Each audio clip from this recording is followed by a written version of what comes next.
Appena chiuso il capitolo delle battaglie contro la vecchia proprietà che intendeva costruire un mega centro commerciale proprio davanti al Castello del Cataio, che subito il prestigioso sito storico ritorna ad essere minacciato dallo spettro di un maxi polo commerciale.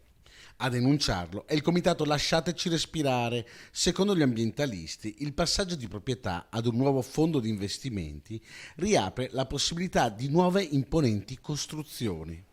Il primo atto, infatti, è il ricorso al Consiglio di Stato contro il vincolo espresso negli anni scorsi dalla Soprintendenza. In questi decenni ne abbiamo visti tantissimi di questi cambi, sono soprattutto questi fondi di investimento, insomma, no, che giocano su queste aree commerciali per speculazioni di carattere finanziario.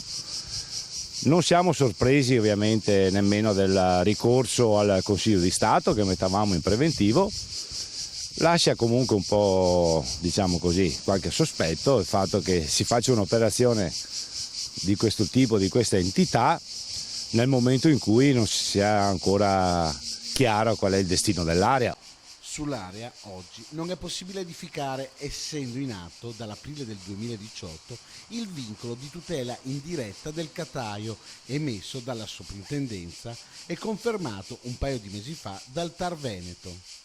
Tuttavia, la nuova proprietà ha già annunciato che oggi depositerà il ricorso al Consiglio di Stato contro il provvedimento del Ministero.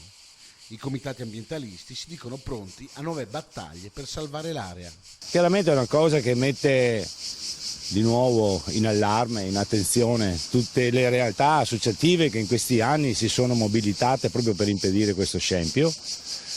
E faremo i passaggi necessari, un affiancamento al Ministero dentro il ricorso al Consiglio di Stato e riprenderemo quella rete formidabile di associazioni non solo ambientaliste ma del commercio, dell'agricoltura e gli amministratori per ricostruire un livello di opposizione netta e chiara.